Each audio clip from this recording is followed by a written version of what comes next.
Good evening, everyone. It is 6:01 p.m. and we're going to begin this meeting of the Gallatin City Council Committee this evening for March 14th, 2023. We'll begin with the roll call. Ms. Kittrell, please. Vice Mayor Love, Here. Councilman Carter is absent right now. Councilman Fan. Here. Councilman Fennell. Here. Councilwoman George. Here. Councilman Hayes. Present. And Councilman Juvance. Mayor, we have a quorum. Thank you. You have no minutes this evening, so we will move on to public recognition. This is a committee work session, so all of the public comment this evening will be at the beginning of the meeting. So at this time, you're welcome to come forward and speak. I'll remind you that you'll have 5 minutes. We ask that you give us your name and your address and Oh, good evening. It's Patrick Reiners, 317 Malone Drive, Gallatin, Tennessee. Sorry, Mayor. Good evening, everybody. Tonight's actually a good topic because I get to speak on the topic, kind of like free speech. And you don't really have to do much research to see just the cheerleader went away to the Supreme Court and found that the school social media policies that led to probably a 10-year case to go to the U.S. State Court of Appeals. And I don't think the city needs that. I don't think we need any more regulations on employee speech. There's police that govern that. And there's also the company that allows people to post there. So I think the city would be going above and beyond its means to try to add policies to people's speech. And that's another thing I want to talk about. From my research, of course, I always say that because I do the research, I do the homework, and I'm not lying, that certain oaths that you take can be, punishable by certain different things, some removed from office, the oath of office. There's an oath of allegiance that some people take when they're a foreign citizen and they come to the country and they say they will stand and defend the Constitution, and then they end up attacking it. So what does the city do with someone that took an oath, 1, to the country, 2, to the county, 3, to the city, anybody up here, any one of you guys that took these oaths should be held to the utmost accountability on the way it's being practiced, and to attack city employees.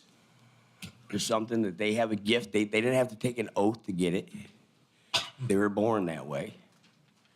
Should not have treatment or privileges that a person that took an oath and might not even be, or other people taking oaths and not following it.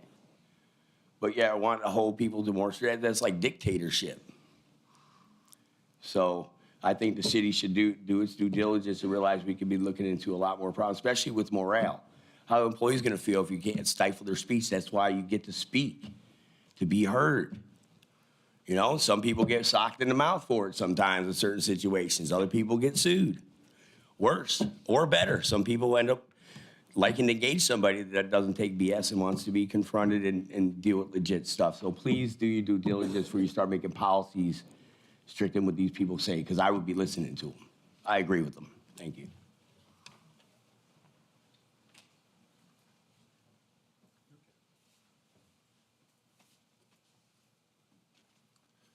Good evening, Mayor and Council. Todd Alexander, 217 Strange Circle. 2010 census was 30,000 residents in Gallatin. In 2020, that number had grown to 44,000. At the beginning of this year, it's now 49,000 and some change. All of that growth and the 11,000 or so units that have already been approved, and I understand they may not all be built, but the citizens sure do talk about it a lot, and I don't hear a lot of talk from this council about it. With all that growth and all that influx, and then last week when I heard the mayor trying to strongly hint about there's a gap in the budget works, preliminary, I understand you've not finished it, but there's $17 million that has to come together. It makes me wonder, is something not working? If we have all of this growth, why is there such a shortfall when it comes to our budget? Last week I mentioned how nice it would be to have a meeting where we talked about our community, we talked about future plans and dreams, and did not talk about preliminary master development plans. And I opened up the agenda for tonight, and there's not one but 2 new annexation requests. Is that the answer? Let's just keep annexing, let's just keep growing, let's just keep getting bigger? Makes me wonder, is anybody listening to the citizens? Thank you.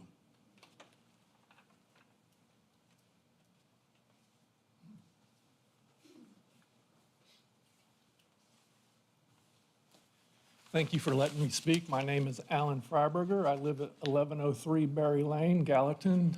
A couple of things I want to talk about is the items 3 and 4 on your agenda. And as Mr. Alexander has already discussed, not too long ago, this council didn't even take it up to annex that property.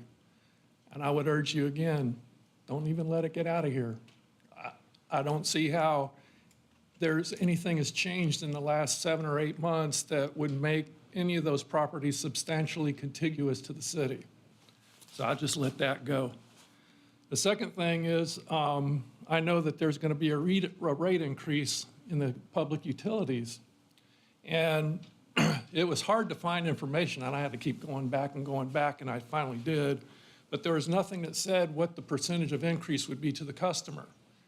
For full disclosure, as you can see, I am an employee of GPU, but I'm also a customer. And so I had to do some digging and figuring out for myself. So that first rate increase that's going to go, that apparently is going to go into effect July 1st, is going to be an 8.2% increase. Not only for the water, but for the sewer as well. The second one's going to be the same amount. You know, we're still fighting inflation in this country, and now we're going to get a rate increase of approximately 16.4% in 2 years. How are we going to deal with that as consumers, as citizens? Now, for good news. Sunday, my oldest son was coming back into town from, he delivers for Grubhub, and the vehicle he was driving broke down on Long Hollow Pike and Belvedere. I would like to commend GPD, specifically Officer Lax.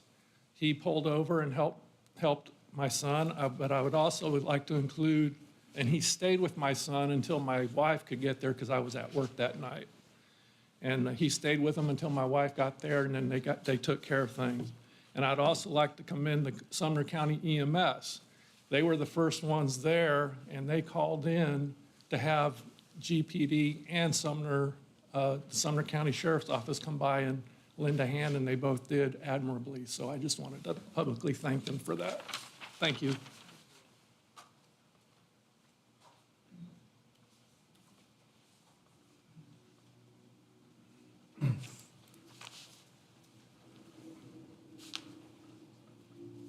My name is James Maxwell. I live at 1309 Berry Lane, not in the city of Gallatin. I would love for that to stay that way. I'm here to speak on items 3 and 4. We've been dealing with this previously this last year and a half, where they want to do 400 houses on the 186-acre farm, and now we want 118 houses on the adjoining property next to it, and you'll have to annex in order to do that. Where right now we are at about 1 acre per home. And I moved out to Gallatin in 2005 to get away from Nashville. Gallatin was still fairly small, was nice. Took about 12 minutes to get through from the bypass to my home. Now 20 minutes at best, even in the morning. And I'm asking that you would not annex these properties into the city so that it changes how things happen out in our little community. Berry Lane is about 17 feet wide. Replacing mailboxes is a common theme. It's that narrow. And when they proposed this annexation before to do this 400 acres, or this 400 homes, they were going to have 3 dumps on the Berry Lane. Then they narrowed it down to 2. I don't think it can do 1. And now we're going to add another 118 houses to potential dumps to move toward Berry Lane, where they're connecting to property. I'm asking you guys, please remember, we moved out here because we liked the county and we liked Gallatin. We didn't want to move into the city. We don't need to be like every other city. You guys got that award in 2018, and it seems like you've been working diligently to destroy that mindset that got you the award. Please remember what the roots are. Do we really need all this development and all these houses? The residential area we live now says 1 acre, 1 home per acre. Please, stick with that. Thank you.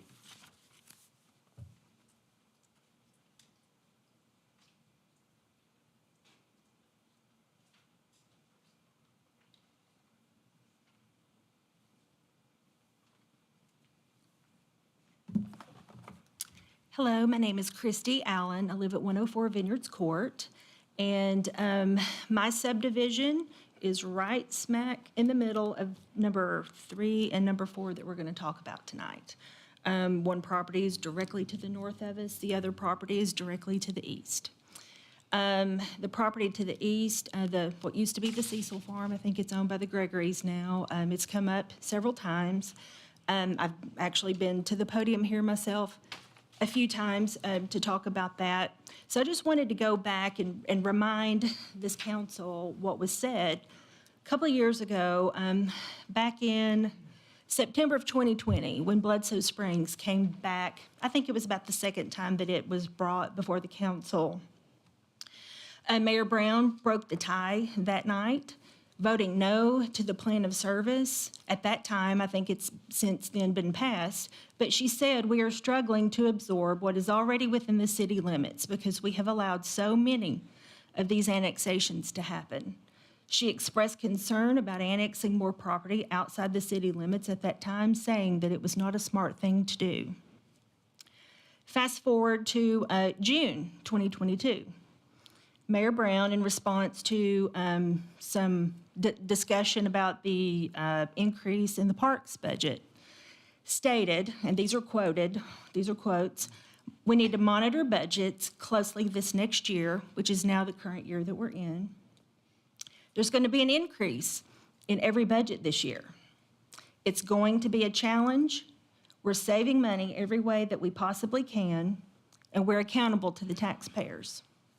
That's not changed. Then just a week later, Mayor Brown said we need to stop annexing out that way, meaning out Hartsville Pike.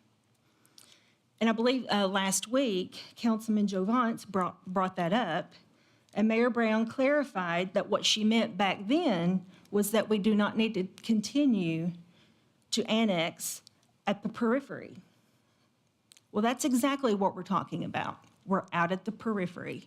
The periphery keeps moving and moving and moving. And at some point, it needs to stop. When we talk about a $17 million, budget, shortfall that we need to make up, that may be a good time, probably past time, to stop talking about annexing. And just a couple of weeks ago, Councilman Carter mentioned that as the millennial, he wanted to, represent them. Well, I have 2 Gen Zers. My one Gen Zer came home for spring break last week. She got her hammock up, stuck it up in a tree, sat in the woods, and sat there and enjoyed herself for the afternoon.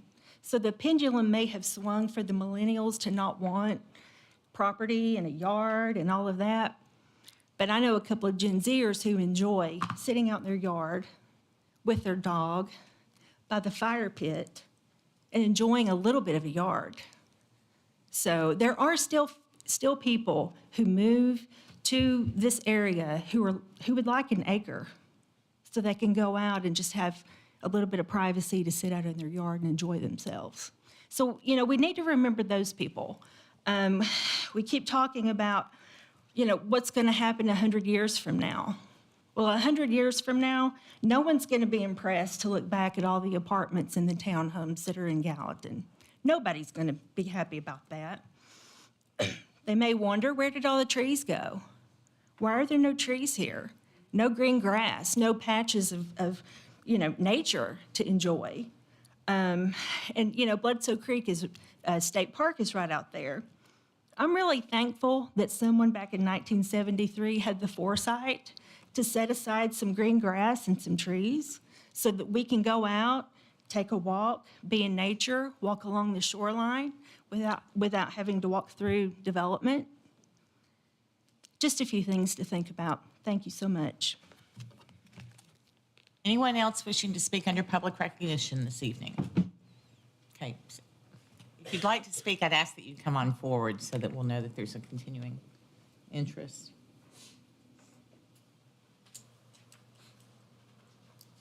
Randy Hack, 110 Spencer Springs, Gallatin. I'll keep it very brief. This is the third time this property's been voted on in the annex for number 3 and number 4, commonly referred to as Cecil Farm. It's been rejected by the planning committee the last 2 times, mainly because of safety, police, fire, Berry Road not having any access, and the lack of anybody committing to widen Berry Road. None of those things have changed. So I don't understand why this can keep coming up as an issue. I don't think anybody in our area is against people building on their land. We would just like the idea that it stays kind of in that 3/4 to 1 acre, so it's not high-density growth. Just because Facebook's got the north side of 25 doesn't mean that the city should be able just to kind of gobble up the other side. But again, the real issue I'm just saying is nothing has been addressed that rejected it the last 2 times. Why should it be permitted this time? Thank you.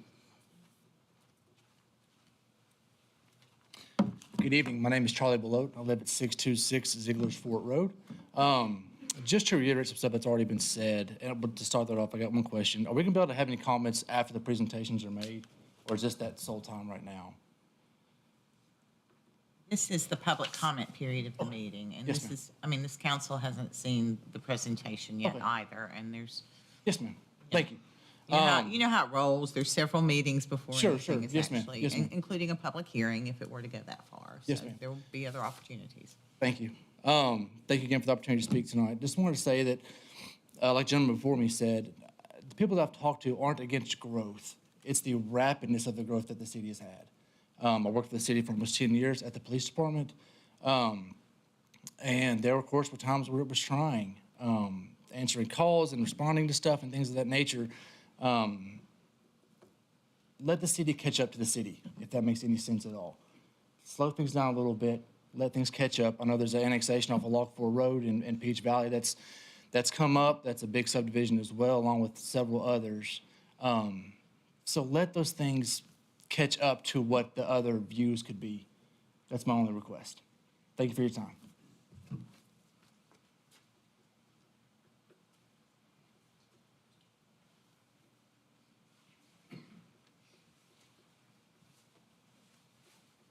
That's the one I promise. Chris Sanders, 1320 Berry Lane. I'm one of the newer people over there in that area. We just built there probably about a year ago. So that's when I found out all this was kind of going down. But now I think at that time we were looking at trying to deal about zoning for that area. And so annexation is a totally different ballgame in my opinion. So, I mean, these people didn't come here for nothing tonight. I think we're all in the same kind of mindset, you know, that we're very concerned about what's going on in our area. You'd be too if this was happening in your area. Anybody else would be the same way. So I think Gallatin also, we're trying to figure out, you know, what kind of city we want to be to a degree. And I came from Hendersonville. I saw what happened there. It exploded. That's great. Growth is great, you know, to a point.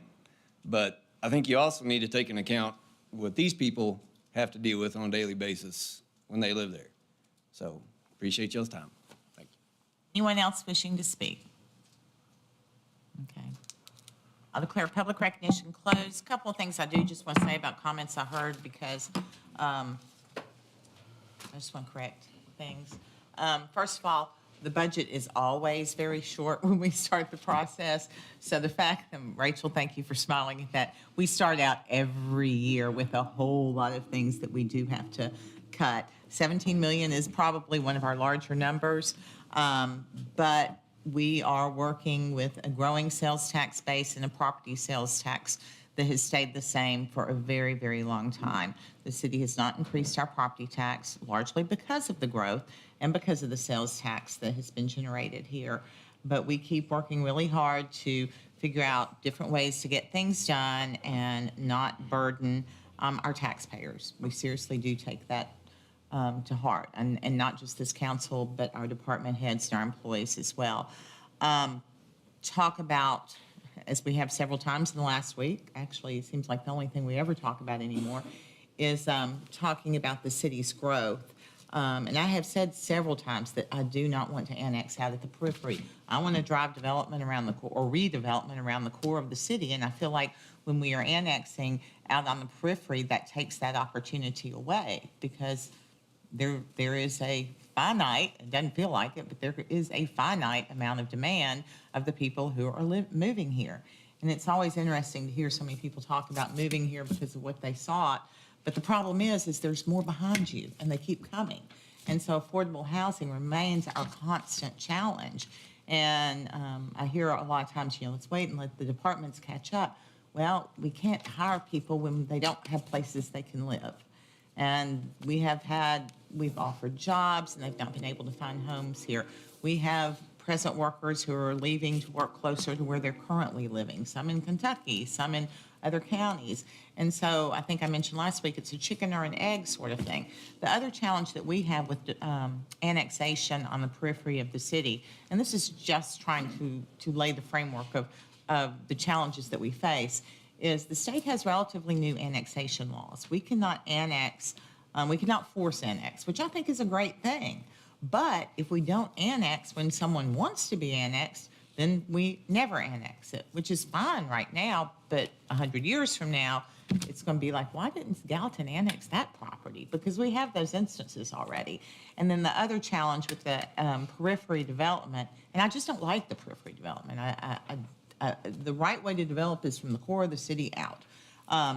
But the other challenge associated with that is that there are development rights that exist with the land, and this land can well be developed under the current county development patterns. And so, I mean, there's all kinds of development all over the county, but I feel like when something is being developed within the city of Gallatin, that there is going to be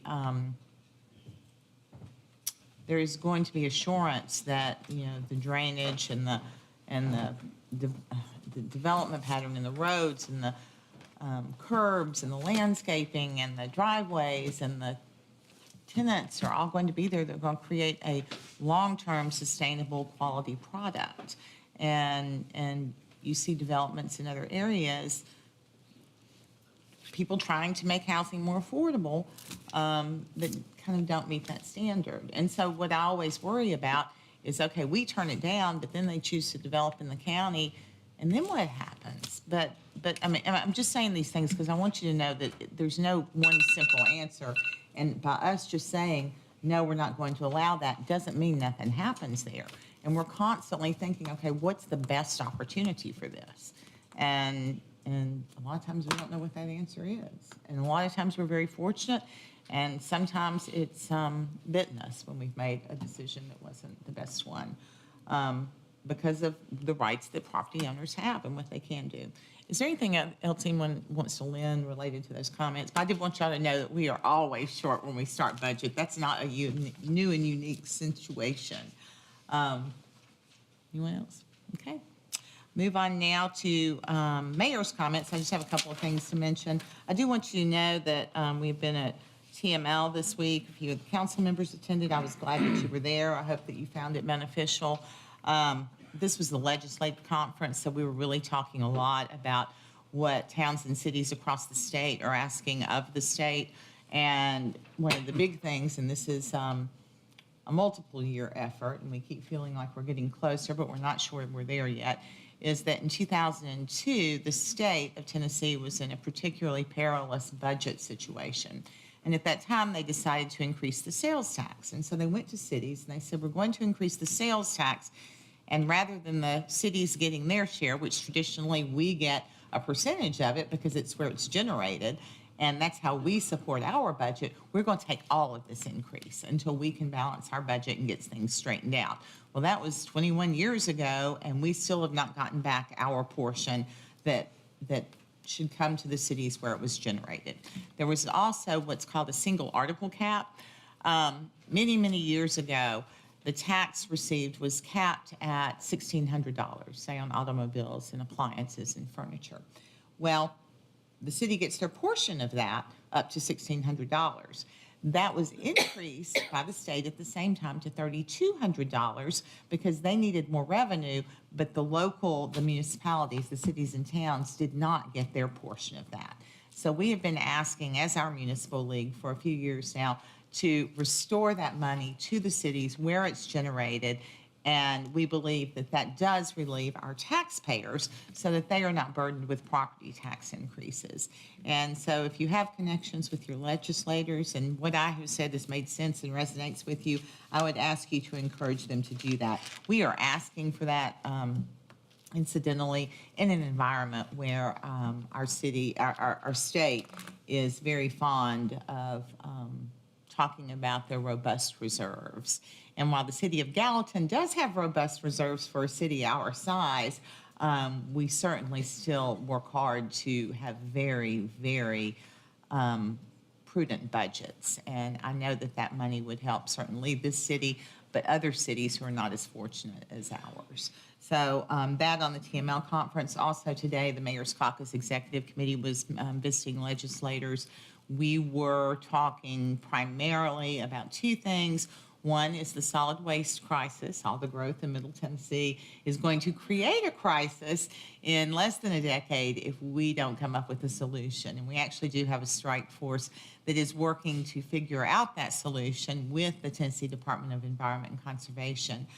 So we were talking to the legislators about that. We were also speaking in support of Governor Lee's transportation infrastructure a bill that he has, or what he is asking for in his budget this year. He is looking to put a lot of our reserve funds toward getting ahead, or not getting ahead because we're so far behind, catching up on some of our road infrastructure. So those were our asks on behalf of the Mayor's Caucus, which is a Middle Tennessee regional group of us, both cities and counties. But the TML, it was the other, several legislative concerns, but that's the main one we're asking of. That's just for your information. A few things to mention so that you're aware. Charter Senior Living is having another event, as they frequently do. It's their St. Patty's Day chili cook-off. It happens on the 17th, 11 to 1. Next Monday is the Chamber of Commerce Luncheon with Terry Knuckles from the Tennessee IRS. That's happening at First United Methodist Church across the street. The 21st is also Mr. Henschel's birthday. The 23rd is Vice Mayor Love's birthday. Good Morning Gallatin, I always call it the Government Relations Meeting. That's the meeting that happens while the legislature is in session each year. And each month, either the city or the county or the school board kind of also does an update. So this month it's going to be the City of Gallatin's update, and that happens on the 24th from 7:30 to 9 at Hampton Inn. You must pre-register for that. And then on the 25th, there is a countywide cleanup. This is the second one that they're doing. Last year, Gallatin measured up very well to the rest of the county. And everyone talks about trash, and we're trying to clean up every single day, but having a volunteer cleanup can certainly help us make our community look better. So I would encourage you to check that out and sign up and participate in that as well. With that, we'll move on to the regular agenda. And I have been asked to move up items 5 and 6 with no objection. I would like to do that. Seeing none, let's begin with item number 5, which is Resolution R2303-28. And I'm going to introduce our Executive Director of our Economic Development Agency, James Fenton, and Preston Stark, who is the Board Administrator of the Industrial Development Board. Thank you, Mayor. Currently, we have our Industrial Development Board and our Health, Education, Housing, Finance Board that have 7 members, which is required by Tennessee Code Annotated. It says have not less than 7. In order for them to carry out business, they must have 7 people on the board. They don't all have to be there, just like here, they don't have to all be there. But we've run into a couple of situations where someone has moved out of the area, and so there is a vacancy on the board. And until we get that filled, until it goes through the process and we get that filled, the Industrial Development Board and the HEHFB are not able to conduct business. And so what the HEHFB and IDB, under the aegis of their, we're going to ask that they be able to increase those boards by 2 people so that if they do have someone that moves out, someone that resigns, then they will still have the required number of people on the boards and be able to conduct business. Preston? Yeah, I don't know what else I could add. I appreciate your consideration of this, but there are cases where the board needs to act pretty quickly. A recent example was signing an easement for Facebook for TVA to put in some power lines. And we were more than advised by our legal counsel that we can't take action on any items, much less meet without 7 people on the board. And it does take a good bit of time to identify candidates, interview them, and get them through the process. I did do a search of surrounding communities, and it seems that the other boards in, kind of our surrounding areas have 9 members. So it makes us able to do our work in a timely manner. Makes you a bit more nimble. Anyone Ask with you any to move this questions? forward. I move that we move it forward. Motion by Vice Mayor Love, second by Councilman Fan. Any questions? Okay, seeing none, okay. James, you said you got advised by council that you need 7 people on the board to conduct business. So when you're going to be to 9, you're going to need 9 people on the board to conduct business? No, Tennessee Code annotated mandates that there be 7 folks. If we have more, it doesn't keep us from having more. It just mandates that we have at least 7. This way, if someone resigns, we still have 7. Thank you, Jim. It's 7 minimum. Else? Okay, are we voting on 5 and 6 to move forward? It's the same issue with both, Ms. Love. Yes. Are you good with that? Okay. So to move items 5 and 6 forward to council meeting for consideration, all in favor say aye. Aye. Opposed, say no. Thank you. Thank you, Mr. Stark. Thank you, Mr. Fenton. Let's go back up to item number 1, which is ordinance 02303-22. Aaron Hixon, not Nick Tuttle. So, Thank you, Mayor. Yes, I'm Aaron Hickson, Assistant City Engineer, filling in for Nick Tuttle tonight. This first one would be appropriating $26,215 for the construction of Airport Road and K Road traffic signal. This amount with the other appropriations will get us to the total amount of the awarded bids for design and construction. Motion to send to council. Second. Thank you. I have a motion by Councilman Fennell, second by Councilwoman George. Is that correct? Okay. All in favor say aye. Aye. Opposed, say no. Passes unanimously on to council. Item 2 is ordinance 02303-23. Mr. Hickson. Thank you. This is a property off of Randolph Circle. It's a existing right-of-way in between 511 and 515 Randolph Circle. It's unimproved right-of-way, and as it's a follow-up to ordinance 02208-42 that was voted on September 6th of 2022, abandoning the northern half of that right-of-way to the property. This is the same thing, but on the south side. The reason why they weren't done at the same time is we were waiting on legal descriptions for the south side. We've received those and are wanting to move forward with that. One property owner had their portion surveyed, and we were waiting on the other. Correct. And the southern portion has turned that in, and so we're ready to move forward. So this is just giving the land back. Is that what we're doing? We are vacating right-of-way. I don't know how we had it, but the property owners had asked for it years ago. It started. Yes, I think it went to Between Planning 2 Commission houses? in 2020, I think, is when it went to Planning Commission for vacating that unimproved right-of-way, and we just didn't have the legal descriptions of both of those at that time, which is why it's taken a minute to get to where we are. Motion to send to council. Motion by Councilman Juvance. Second by Councilman Fennell. Any further discussion? All in favor, say aye. Aye. Opposed? Moves on to council. Thank you. Thank you, Mr. Hickson. Item 3, Resolution R2303-30, Mr. Ogden. So, Mr. McCord is not here this evening. Yes, Not feeling my well. name's Jillian Ogden. I'm the Assistant City Planner, and I will be in Bill McCord's place this evening for items number 3 and 4. This first item is for 1820 Hartsville Pike. You have seen this property before. This is a request to submit an annexation petition. This is an approval to proceed request for annexation to City Council. We received a formal request by the property owner through a representative for annexation.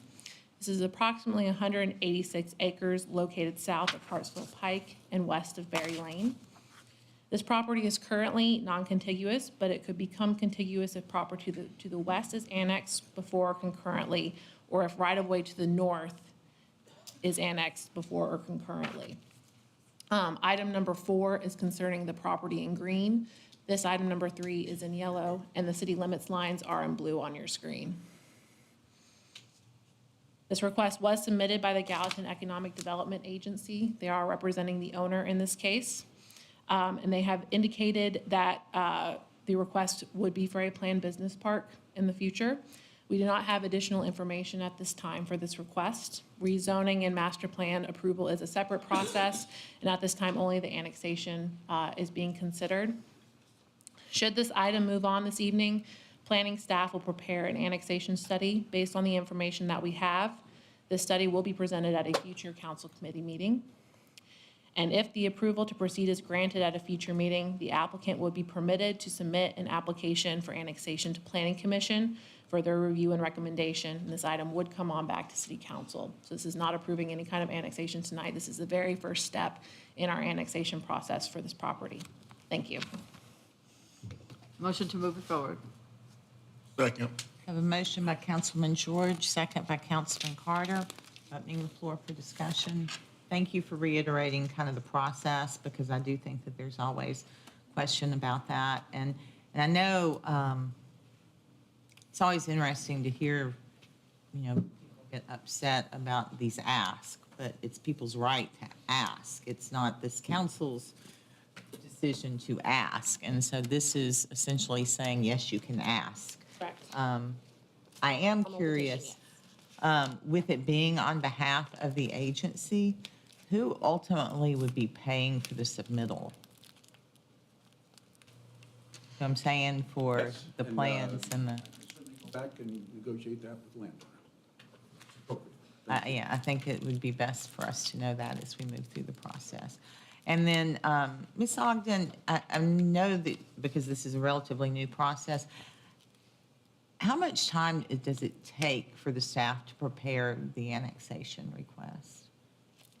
It depends on how large the property is, how many units they're doing. We have a standard template that we follow, and so we have a lot of the information kind of already formatted. So as long as we have the information that we need, we can do it pretty quickly. If we have a lot of questions, or if there's if it's in a relatively large area that might need a lot of plan of service improvements, then it might take a little bit longer. And so the process is that you're here tonight, it would go to council, and we would vote to give them permission to submit an annexation application. Then we actually hear from the planning department the results of your analyses. And then their application may or may not come to us, and on it rolls. So yes, this evening, this is the council committee portion. Should you guys vote in favor of this, planning staff will prepare an annexation study. The hope is that that would be on the next council committee meeting, should we be able to prepare it in time and have all the information we need. If you pass that on, if you're okay with that, then you would see the resolution on a formal meeting in which you would vote. And if you vote in favor of it, they can submit an application to Planning Commission. It's going to take a while. Yes, ma'am. This is And then once it goes through Planning Commission, it will come back to council on the annexation. Right. And there will be public hearings at both Planning Commission and City Council. Okay, so, because see, there was confusion with the last one we did it this way because it got deferred and things kind of got out of order. So let me clarify, but I'm not the only one who's confused by this. We would, say it passed tonight, it would not be on next week's agenda. It stays until we get the presentation. Okay, so I was wrong in the way that I explained the process, so. Yes, Just we to be would clear, give you everybody the understand that annexation first, process? Study first. Okay, Mr. And Givance? This is the new process that council adopted. Right. But I mean, I feel like we need to articulate it. Absolutely, because, yeah. yes. Mr. Givance is recognized. go ahead. Thank you, Mayor. Couple of things. All I've been heard about annexation for the last meetings is that we don't want to do donut halls. That's the big word here, annexation, donut halls. And when I look at that, the first thing that comes into my mind is that we are going to create a donut hall. Just on that property, it's going around the little square on the top right corner, and that's a donut hall. Everything on the left of these properties are in the county, so we're going to create a donut hall. Another staff,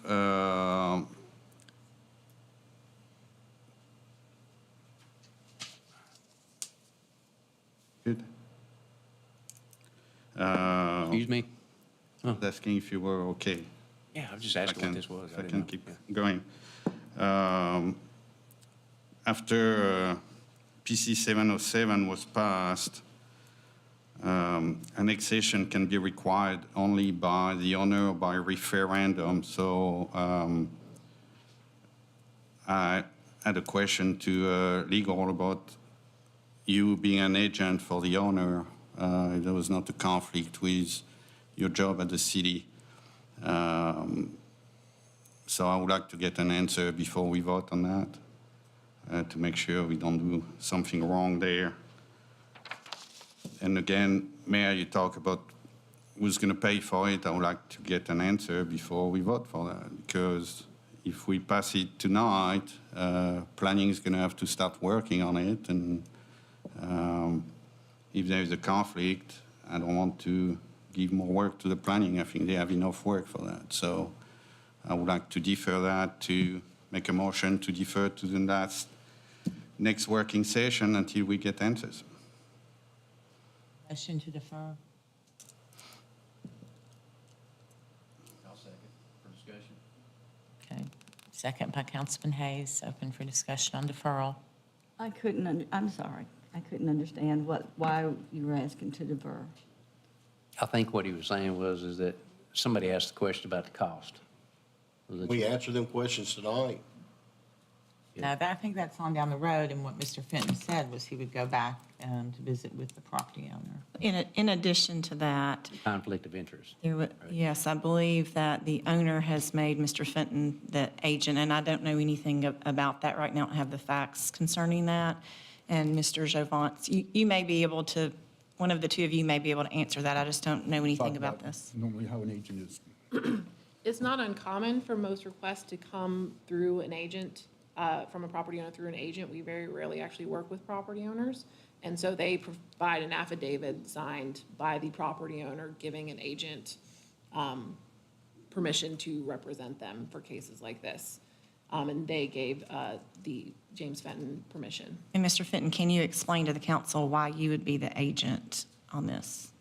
Yes, we have, if you talk to any site selector, anybody at ECD in Tennessee, if you talk to anybody at TVA, anyone in economic development, they all tell you the same, that if you don't have a product, you can't be in the game. We have only responded to 2 RFIs out of 14 or 15 we've received this year because we don't have a product. And so the same thing happened, I'm not sure who the agent was when the city purchased the 204 acres that has been filled up since then, but it is, it is our responsibility to bring that forward so we can continue to have places for business to locate here. And it's because this is going to be a planned business park. This is not going to be residential Correct. subdivisions. Correct. And with the current process in place, which you were just explaining, if everything goes exactly perfect, there'll be 11 opportunities for the public to speak, and it won't be until September of this year that this body will be making a final decision on this. So we'll have to be able to gather the information.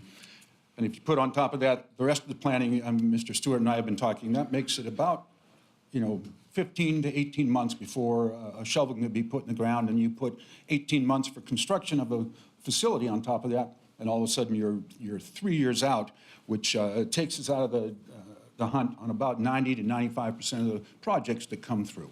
So we're just hoping to put this forward and have a development that actually pays for itself, produces a revenue stream for the city.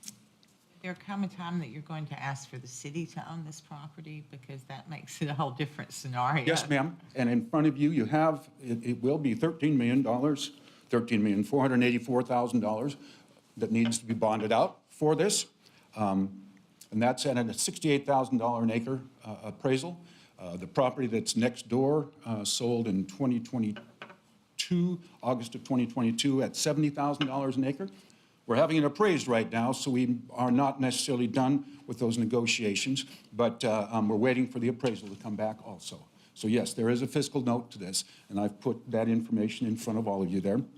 I would think that the fiscal note would far exceed that by the time you put in infrastructure beyond sewer. We have water and sewer to the site, and we have the ability for SIA grants for the roads, and we have the ability to approach the state and TVA both for site development grants. And at this point in time, I have 3 companies that have expressed an interest in it, and whatever we put into this, all of those companies will be paying all of that back. There will be no reduced cost on this land for anyone. They will all be paying their fair share of the development. That was my question, was this going to be a city-owned business park, since Yes, ma'am. we had this in front of us?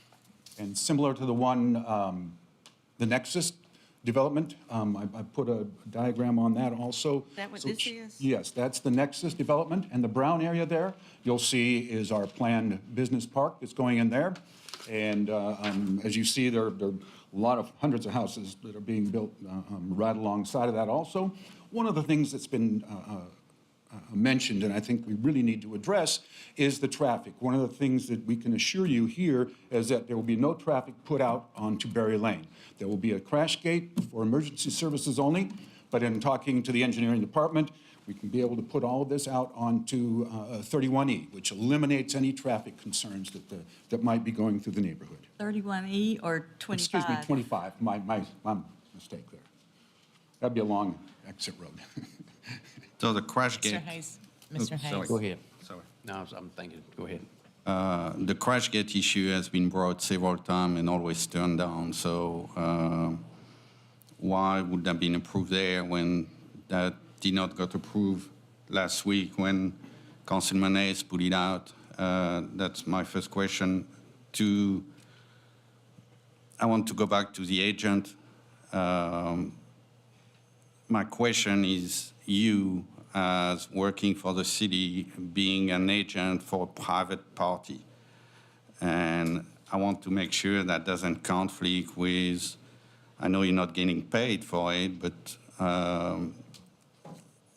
it's considered work, and you're not supposed to work for somebody else in the city, if I remember well. I think I'm working for the city when I'm doing this. I apologize for interrupting. I'm working for the city because this is something the city needs. We need places for us to put new businesses so we can continue to create jobs for our community. And I don't know if I missed this when I went to restroom break, but business park. Yes, That's what it's all going to be used for, correct? Correct. Okay, Part of it. All of it. All of it. all Well, of it. Everything that we would annex. The other The one. adjoining is different. right. this- There's yeah. an adjoining one that will be houses, is that? Right, that's nothing to do with me. I'm not speaking on behalf of that Well, development. I think that's what Craig was talking about, wasn't you? But 3 and 4 on the. I am agenda. only addressing number 3. Number 3. Number Okay. 4, we'll have a different agent up here in front of you in just a few minutes speaking Okay. about that. All right, and you're talking about a business park. Mm-hmm. Kind of define that. You're not talking about industry? You're talking about, It has elevated design on it and elevated roadways. It'll have the ability for us to ensure that there's nothing stored outside, and we have increased buffers. We have the ability to really design this as we see fit. architectural design, all that? Yes, everything? yes, sir. Okay. But it could have light industry, but no heavy industry. Yes. But could have Enclosed. industry. Could have industry, yeah. Well, but industry looks like a lot of different things, and, you know, you think about the industry in the industrial park versus the old industry, so. Right, but Craig asked if it could have industry. Yeah, and it could, but it'd be light industry. Okay, nice. Any other questions before you vote on whether or not you're deferring this, because that is the current motion? Did we, What? I guess, did we talk about the conflict? I mean, there's no conflict, right? Well, I haven't had a chance to research it, but if he's acting on behalf of the city because the city's going to own the property, I don't think there's a conflict. So we have a motion to defer. I'm going to ask for all in favor of deferring, say aye. Opposed to deferring, say no. We're not going to defer it, and so that takes us back to the original, well, we don't have an original motion yet, but back to considering whether or not it goes on our next.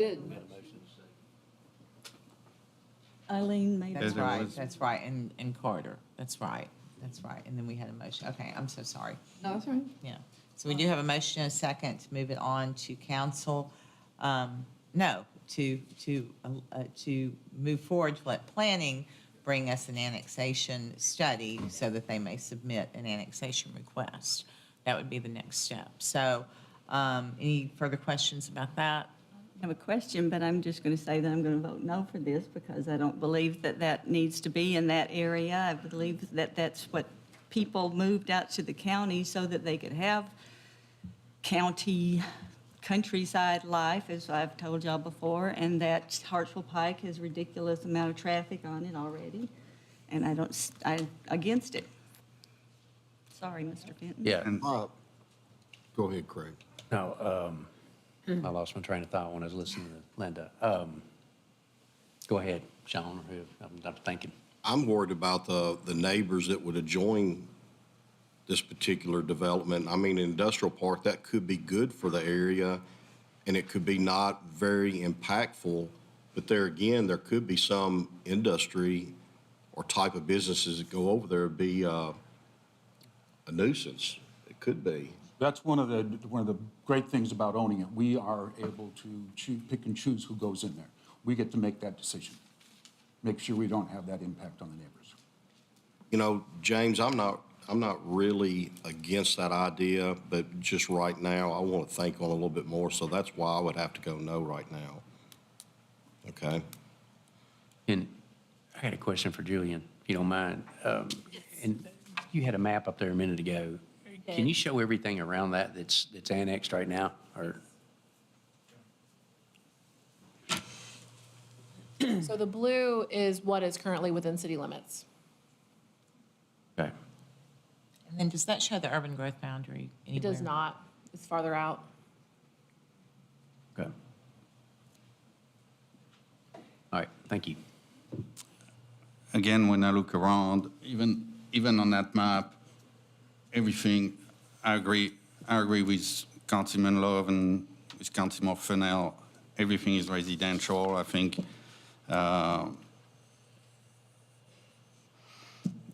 that's going to impact the area. Plus, Hartsville Park can support that. And I see that a part of SR 25 shows in a city, and I don't know how that can be in the city.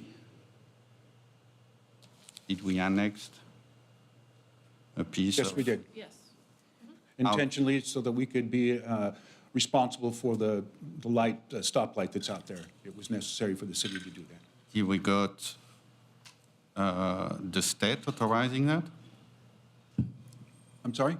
Did we contact the state? Yes, we had to work through TDOT, I believe, on that one. They were contacted. And they were in agreement. Okay. I will vote no for it. And this is, And, you know, like I said, I think the mayor made a good point, is that we're really not doing anything right now. We're sitting there requesting, and they're submitting an application. Therefore, it's definitely going to come back to us. By that time, we will find out more. I mean, it might be to a point where the cost or something like that is not effective. So, you know, that's why I think it's, you know, if they want to do it and apply for it, that's fine, but that doesn't mean that we're going to do it in the long run, so. Yeah, but if you push it, you give, the planning is going to have to work on the plan of service to present it to us. So that's not a couple of hours. They're going to spend 50, 100 hours on it. And I think they have plenty to work on. I don't think they spend that money, that's why, that much, that's why I was asking on it. But regardless, I mean,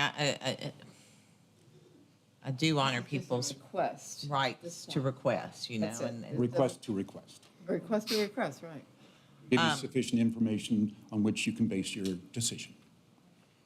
Okay, so I'm going to go back to a vote on whether to move forward Resolution R2303-30. All in favor of moving it forward to council, please say aye. Aye. Opposed? No. Okay, let's take a roll call vote, please, Ms. Kittrell. Vice Mayor Love, No. Councilman Carter, Yes. Councilman Fan, Yeah. Councilman Fennell, No. Councilwoman George, Yes. Councilman Hayes, Councilman Juvance. No. We have 4 yeses and 3 nos. Okay, so we'll move forward to council. Item number 4 is Resolution R2303-31. Ms. Ogden, you're recognized again.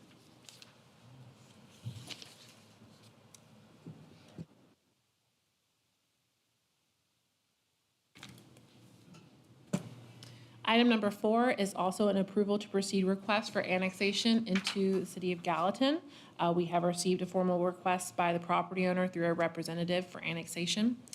This is approximately 68 acres located south of Hartsville Pike and across from the new Gateway Drive extension. The property is contiguous to city limits along Hartsville Pike. This is the green property on your screen right now. The proposed use is a single-family subdivision of up under 2 units per acre, which is consistent with the rural countryside character area based on the comp plan. Some additional descriptions in architecture were provided with this request.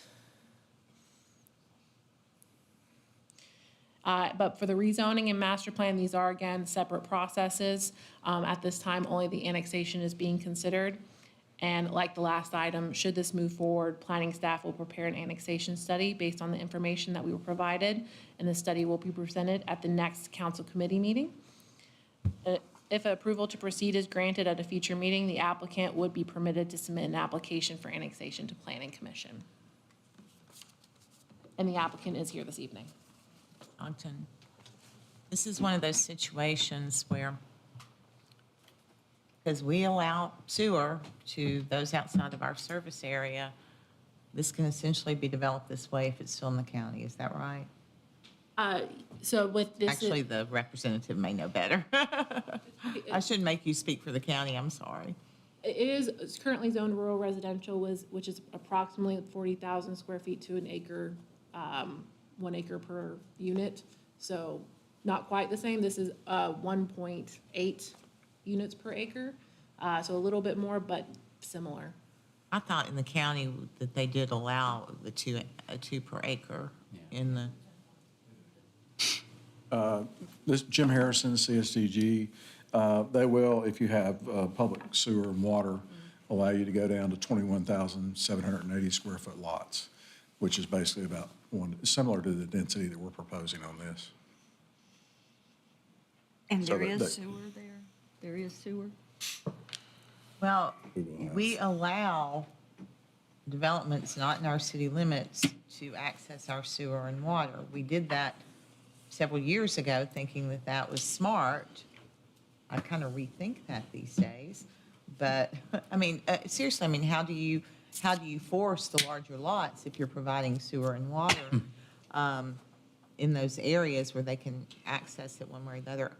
Mr. Host, I'm going to ask you, just because I know you, And I think you'll give us a really frank answer. So why do you want to develop in the county, in the city versus the county?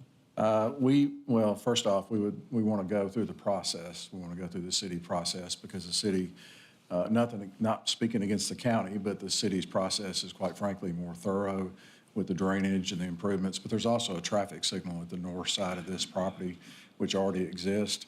And we want to go through the engineering process with them to make sure that Boulevard and the open space that we've got coming down integrally into the development is well designed and well done. That's the primary reason. There's more checks and balances, there's more Ts to cross and Is to dot, and we just want to make sure it's done well. That's kind of a compliment of our city and its systems, but you're also demonstrating what I was speaking of earlier, that I don't want us annexing out because that extends our service area so greatly. But what's the alternative? We have land perpetually that will never be in the city. This is very similar to kind of what we dealt with the Meadows, because we had to jump over land that would never be a part of the city. I don't know what the right answer is here, but I appreciate your thoughts on that. Jim, you're saying that your plan would be about the same as what the county would be It allowed? would be 1.85 units per acre. It would include about 35% open space. A big piece of the property would be open space. It's interior to the plan as well.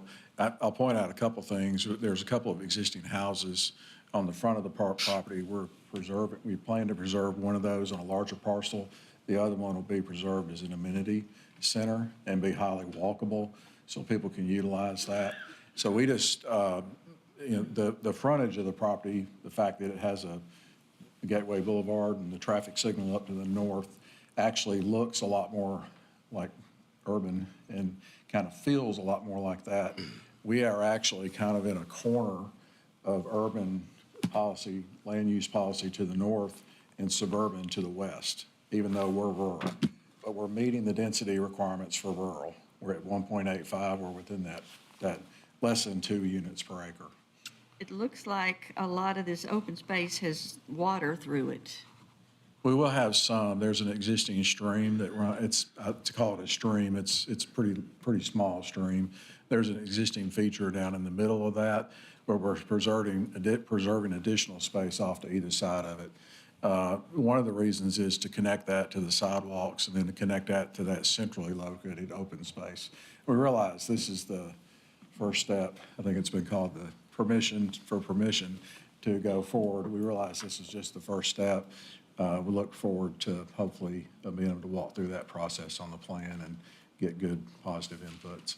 So the first thing I see there is that I know it's just a preliminary, but existing is rural, so it's 40,000 square foot lot. Surrounding is rural or R40, proposed R15 PRD, and you propose 9,000 square foot lot. So that's different than a county, for sure.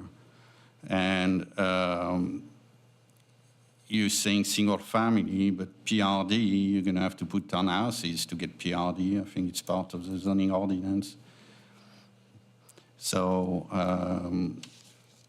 and to the mayor concern about sewer, when a few weeks ago we got the audit showed us actually when we hook up to outside of the city, we make more money. So I think that need to stay in the county. Again, we don't need to annex. And you come in a city because you're gonna have smaller lot than a county. That's clear. If not, you'll come with an R40 proposal, not an R15.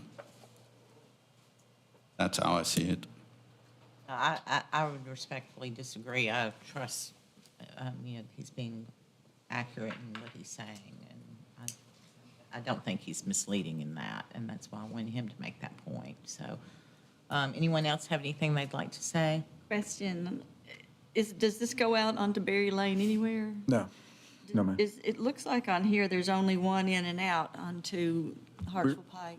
The reason we're putting the boulevard in, we do expect there would be a connection to the east at some point, but the reason the boulevard's there is so we can provide redundant access internally to that boulevard. So you've got two divided lanes. We've coordinated that type of setup with Ben Harris here at the city to make sure that complies with the connectivity, make sure we have redundant access. Help me, to the east would be, To the east would be the property y'all were talking about. okay, before. okay, Yeah. okay. And the boulevard. Not the existing neighborhoods. Yes, okay. yes, ma'am. Jim, if this project gets voted down in the city, will you still develop it in the county? I don't know exactly what the owner would decide to do. I think that there's a possibility. I think if it develops in the county, it has less open space that's set aside for common purposes. So it would end up reconfiguring the lots a little bit. So that's one of the main reasons I like this setup, is because it allows us to create open space that can be enjoyed by everybody within the neighborhood. Open space The is all single nice. homes, right? Yes, so it's all single-family homes, no townhomes or Uh-huh. anything Now, like that. no townhomes, all single-family homes. Thank you. Those things all are good. I'm not in favor of annexing that far out. Okay. I would be curious to see where the urban growth boundary goes. I'll look at that between now and then. Okay. Again, this is an ask to an ask. Ask to Like- submit. I move that we move forward. Okay, Mr. Javance. Yeah, I'm reading the zoning ordinance right there. 0609080 permitted use in a PRD. The permitted use within a R15, R10, and R8 plan residential development district shall include the following: uses permitted in underlying based on district, and 2, multi-family housing, including condominiums and townhouse structured, provided that the total number of dwelling units of this type do not exceed 30% of the total number of dwelling units. So R15 PRD require multifamily, it's here. It does not. So why I'm reading? It's an option. They can have up to 30% be multifamily, but it is not a requirement. There are different categories of PRDs. Some have mixed building use, and there's another chart for single family only. Thank you. You all ready to vote? Okay, this is voting on whether to move forward. I made the motion. Yes. I don't have a second. Motion by Councilwoman George, second by Councilman Hayes. I've lost track of myself, so thanks for the help. Resolution R2303-31. Just a reminder, in this scenario, if you support it, that means that the planning department will present an annexation study, at which point the property owner or their agent may submit an application for annexation and the process begins. So all in favor of moving forward, say aye. Aye. Opposed? No. No. Roll call vote, please, Ms. Kittrell. Vice Mayor Love, No. Councilman Carter, Yes. Councilman Fan, Yes. Councilman Fennell, No. Councilwoman George, Yes. Councilman Hayes, Councilman Juvance. No. Mayor, I have 4 yeses and 3 nos. Okay, thank you very much. We'll move on down now to item number 7, which is Resolution R2303-32, which is Rosemont Board appointments. I'm bringing to you the Rosemont bylaws. Remember, Rosemont is owned by the City of Gallatin, but it's run by a Board of Directors. And the Rosemont bylaws ask for 3 representatives from the City of Gallatin.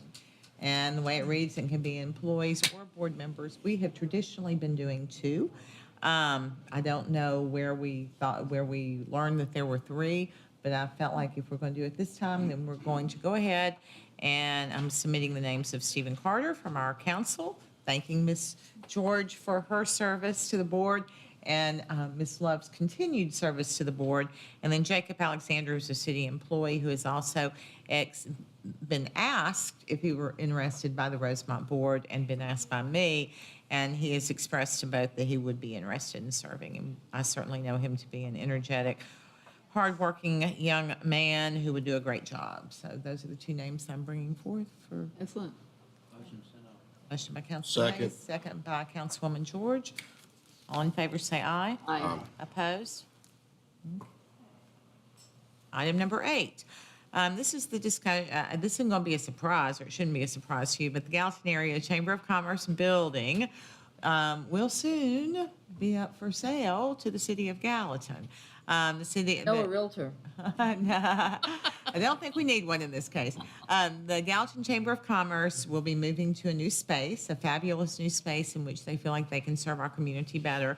Having lived in that building and watching them grow and live in that building, I certainly understand they have outgrown the space. When that building was built, which was back in the early to mid 80s, it was an agreement between the city and the chamber that the building could be built. It's on city land, but it is a chamber-owned building. And the agreement was that if there ever came a time that the chamber did vacate that building, that the city would purchase it from them. And so that is where we are now. And Ms. Baker is here this evening, and I don't know if she wants to weigh in or share any additional information, but this is essentially their notice to vacate the building and letting this body be on notice that they will be expecting us to purchase it from them. And that's where we are. Yes, and I believe you have a copy of our lease agreement, which is from 1988. The building was paid off by the chamber in 1991, which makes us the owner of the capital improvements to the property. We plan to vacate the building by March 31st, 2024. In the event that construction on our new space did not go on time, we would know early next year and we would come before this body to request a month extension or something of that nature. And so I don't know what questions or what discussion needs to be had, and I will supply this notice in writing as well. Questions from you all about this? Do we know how much it's going to be? No, we don't. Has to be appraised. It's, I think it says something in there along the lines of a reasonable market value. I think the right thing to do would be to get an appraisal of the building. Yes. And that's what we pay for. Did the chamber, did they build that building with their funds? Okay. I don't remember. Yeah, yeah. I mean, it connects to our property that we already own. I think it would give us leverage in whatever we want to do with the property we own here. If we want to move some stuff around or rebuild something. We, It'd It'd be great to have, We own the extra property. space there. No, we have to We buy own the it. land, It's not- Yeah, we have to buy it. There's not a choice there. And I've thought about different ways that we could utilize it, but, Are y'all going to come back to us? Somebody or what? yeah, I mean, we'll get an appraisal and And just for clarity, the city will handle the appraisal, or do we need to get our own appraisal? How would that work? I mean, you certainly can get your own appraisal, but I think that the city would want to get their own, so. I can vouch that they're outgrown it. Oh, yeah. been Come in on, there. come on in any time. There's interesting things all over the place. So, for those that don't know, I will share that we're relocating across the street at, not to be confused, with 118 West Main. We will now be located at 117 West Main. So we'll just be right across the street in the building that will be called The Station. So we'll occupy about 65% of that space. We're very excited. Did you just mention the square footage? Just curiosity of what you're going to be moving into? The building that we're moving into, or the current building? No, the one you're moving into. The building we're moving into is about 10,000 square feet. We'll occupy about the chamber will occupy about 65% of that space. What? Our current space has a little over 3,000 square feet. So we'll have a little over 2,000 more. But it's pretty chopped up with what you're working with Well, now. and 1,500 of that is eve space. It's Yes, not there's really there's a lot of attic eaves, and then it is pretty well chopped up. The space is just not conducive to current needs. I mean, I have a very large office. We probably could put like 4 cubicles in there, and it could be a workspace for 4 people. That's how big it is. So How's the construction going? it's going. You'll probably start seeing a lot of things move along later this month. We just got the plans back for tenant improvements, so I think later this month we'll start seeing a lot of things going on. There's been a lot of improvements made behind the property, but we'll start seeing some things happen inside. And so I can't wait to invite you all in it and see what's going to happen in there and the magic that will happen in that space for the next 100 years. So I think we got a great chamber. We do. We do. It's excellent. I appreciate y'all's support. I'll send a written notice, and then I guess the appraisal. Okay, perfect. Thank y'all. Thank you. Item 9, Ms. Nichols, financial reports. February financial reports were included in your packet. I know we had talked briefly about sales tax or property tax collections, and as we closed out the month of February, property tax collections did pick up substantially.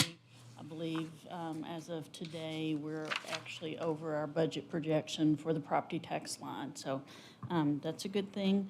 We had budgeted a little bit higher delinquency rate than what actually occurred, so. Property tax collections have been good. Also, at the beginning of the meeting, I handed out a copy of the latest sales tax report that shows for the month of December, the city of Gallatin generated $1.6 million in sales tax revenues. That's what we collected. The county actually received $1.6 million as well. They receive half of the property tax that the city generates. Sales. Sales tax.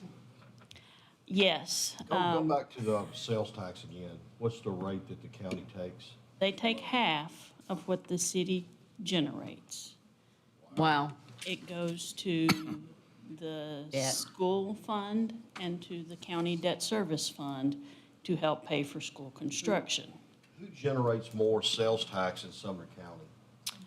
City of Hendersonville, I think for the month. About 39%, and we're like 31 or I something. think for the month of December, they were right at $1.9 million, if I remember the numbers correctly, where we had $1.6 million. What are we, I mean, you look at Hendersonville, and look at Indian Lake Boulevard, look at all the businesses there. Is it because our businesses are scattered out a little bit more, or we're doing more businesses for lower amount of? Just different. James, I see you kind of itching to say something, or? You know what kind of questions I'm asking? Yeah, they have a much larger, actually, base of retail in Hendersonville. But one of the things that's occurring is that they have about 25,000 people a day that leave Hendersonville. And so they have about 10,000 fewer people there during the day. We have 19,000 plus people that drive in and only 12,000 that drive out. So we have a higher daytime population. That's one of the reasons why we're able to collect as much sales tax as we do. If you're looking at our population versus Hendersonville, then that's telling me that we're actually doing more business here per person than what Hendersonville's doing. But gosh, it sure don't seem that way, though. I mean, just looking at You it. look at the numbers, we have 23% of the population, but we're pulling in 31% of the sales tax. We have 23% of the population, but we're bringing in 42% of the personal property tax collected countywide. Well, let me touch on one more thing. I don't want to waste a lot of time, but say the city of Westmoreland, I wonder what type of revenue they generate. Do we have anybody got any kind of idea on sales tax? Sales tax, I can send you that tomorrow. I was just kind of curious right there. Help subsidize them. Well, we're really robust contributors of both the personal property tax and the property tax. One of the most interesting things to me when you're looking at data points is the comparison between Hendersonville and Gallatin related to the commercial property tax.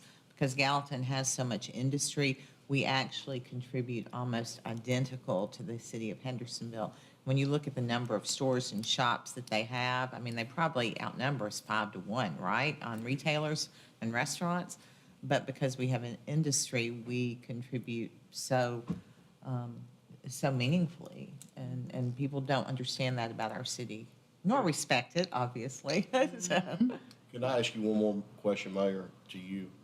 What is the percentage that we're giving the county? Do you feel that's a fair percentage? And is that percentage, is it governed by legislation, or it is? no, it's not governed by legislation. It's, I mean, well, I guess technically it is, but I mean, not our legislation. That's what I was asking. But yeah, I mean, I actually think that, I mean, we did, Rachel and I and David Long from the county, we actually kind of began this exercise a couple years ago, just to see, you know, are we doing our share? And we were well demonstrated that we were actually supplementing, which is, I mean, that's, your cities are your economic drivers of your counties. That's how it is. That's how it's supposed to be.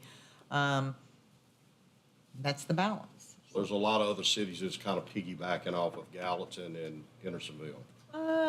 They have their own ways that they contribute, not necessarily as much as financial. And realize too, in Sumner County, we've got Goodlettsville and White House and Portland that are all split. You know, Goodlettsville, half Goodlettsville's in Davidson County, and White House in Portland with Robertson County. Yeah, so I mean, that they would certainly show up a lot bigger if that weren't the case. But, Most all of White House's retail is on the Robertson County side, not the Sumner County side. Did I hear it right? Gallatin, Hendersonville's contributing 70%, and the rest of the people are 30. Would that be correct? Between 65 and 70, yes, on sales tax. on sales tax. Hendersonville and Gallatin together on commercial property tax, I think it's like 84%. Now, fuel tax that is charged, do we get anything out of the fuel tax that the state charges? Yes, we get a portion of that based on our population, which is something that I wanted to talk to the mayor on in a week or two. Special census? A special census. The state uses the 2020 census numbers for all the state population, and then they divvy up the fuel tax based on every jurisdiction's population. It would probably be worthwhile for the city and the county to have a special census mid-cycle around 2025, because we know our numbers will go up, which would mean we're going to get a larger share of the state shared revenues. We get a portion of the state sales tax that they collect, not the percent that we get, but the 7% that goes to them. We get a portion of it. We get a portion of 4 or 5 different fuel and petroleum taxes. We get a portion of sports betting. There's a number of things that we get a portion of based on our population. I've talked with a couple of the cities. They'll be glad to go in with us on the cost of a special census, because I just don't know that the county will be cooperative, but I think but they're it's going to well- get the benefit as well. I can't see them not, because if we prove our population's up, that means theirs is too. They get state shared revenue as well. I think they have to submit. I don't think they just get it based on our population going up. They have to submit Right. and sample just like we do. Right. Why wouldn't they do it, though, if it's going to benefit? It's a cost. There's a cost to It's it. a cost, and it's a lot of work. Is there any formula to know how much return we'd get over a long term if we paid for it? Last census, I think it cost us 100,000, and we got 2.5 million out of it. What's the So- formula on the population? Is it per person?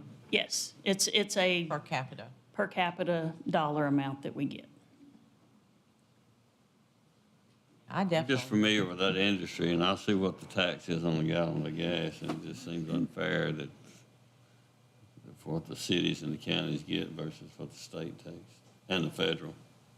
All breaks out.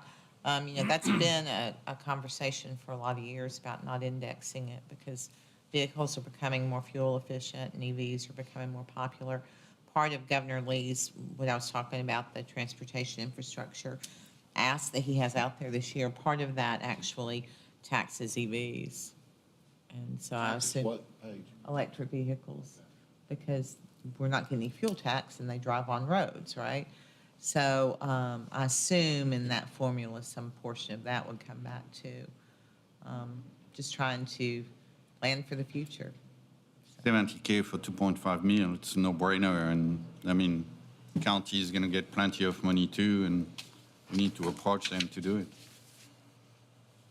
Could we lobby for a penny on the gallon statewide for a county and city? I mean, today's gas price, you're not gonna notice a penny, but you'd be surprised how much money that'd be after a year. Well, I've thought of that myself. It's interesting that we pay so much to the county, so we are putting forth a lot of money towards the schools. You're going to find your The legislators. other thing is that we've got a lot of people come through this state, east, west, north, and south, they're gonna stop and fuel up. And when they do, that's a penny per gallon per se that counties and cities would get. Start Just with a- it's just thought. Just- why don't you start with Representative Lamberth and Representative Garrett? So, Also, I wanted to mention, in the next month or so, we'll come back with an ordinance to clean up a few lines. I know our parks and golf and utility department, chemical cost this year, the price has really skyrocketed, and those budget lines are a little skewed based on the higher cost and inflation that we've seen in those areas. So we'll be coming back in the next month or so with a year-end ordinance to clean up some things that have kind of gotten out of line because of inflation. Most departments have money in other lines that will cover this. We won't be pulling out of the fund balances, but we do need to clean up some, make it look nicer. Now, when I was looking at the sales tax rate, going back to sales tax, yeah, because we have to clean up those accounts. But going back to sales tax, I was really disappointed when I saw those numbers for December because it looked like the growth has slowed. But then when you think about the weather during those days, I'm hoping that we will see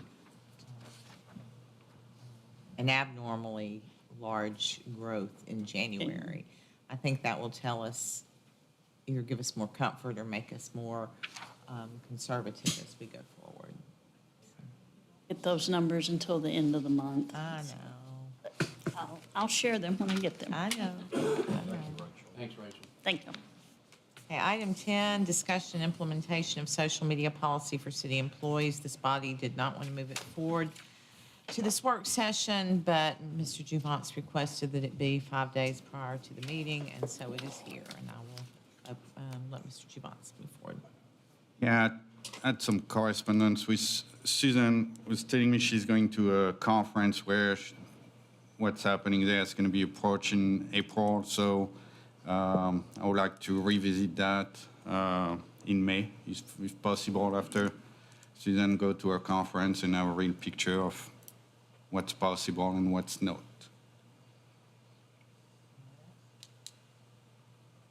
I believe that our personnel policy, while not specific to social media, certainly covers the things that a social media policy could. So I do not feel like we need one, but we will hear what Ms. Hamacali has to say.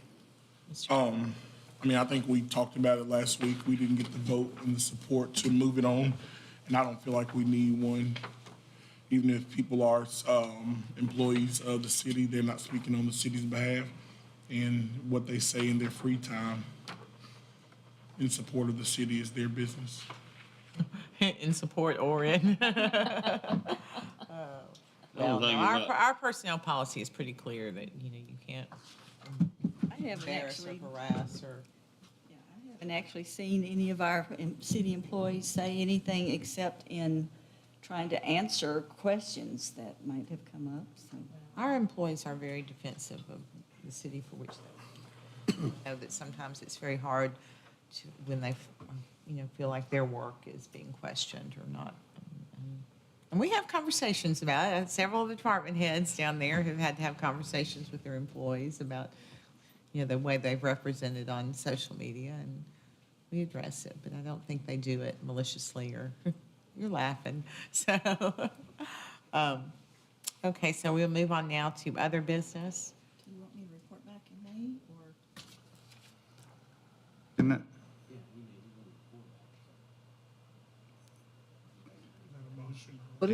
Anybody has an update on the parking, on the courthouse parking lot? Because still hasn't started. Are we still on 10 or other business? The business, you said? And I just want a clarification. You're going to get back with him. Am I going to get back with Mr. Jovance, or do you want me to get back with this body? You get back with him first. Okay. And then I am likely, because I am trying to manage an agenda and a whole lot of other work too, probably going to bring forth with Ms. Hamacali's help, something clarifying how items get on the agenda, because it's always been my understanding that it was the mayor's discretion. Usually it's items submitted by the department heads or moved forward by this body. And so I want to make sure that we get that right, so that I'm not, by just in virtue of doing my work and I miss an email, I'm not doing something wrong by not putting something on the agenda. So I want to clean that up, and I'll be bringing that to you. So any other business? Yeah, do we have any update on the courthouse parking? When it's gonna start, when What now? the courthouse parking lot, when nobody has an update on that? Because the longer it goes, the more it's gonna cost. I am well aware, and I'm very disappointed with the county and the way the process has gone, because we've done everything that they've asked that we do ad nauseum. I know, we and- did it. And we have no information and constant road closures over there, and no, I shouldn't say that we have no update, because Mr. Isbell did speak at the last government relations meeting, and he said that it will be open, when the courthouse does, so. Anybody that was there remember the Yeah, particular? I heard that too. I can't remember. He said end of December? Well, I thought he said end of this year, and then it would open, move in next summer and open like Q3 of '24. That's what I think. Seemed like in the beginning, we had really good dialogue with the county commission as far as what they was planning or their moves, but it seems like now it's getting more difficult to navigate through the commission. They were coming before us and explaining and asking for things. Further business? Department heads. Anybody have anything this evening? They're not even looking this way. They're ready to go home. They're hungry. Ladies and gentlemen, motion. Motion to adjourn. Second. Motion and second to adjourn. All in favor, say aye. Aye. Everyone have a great night. Be safe. Take care.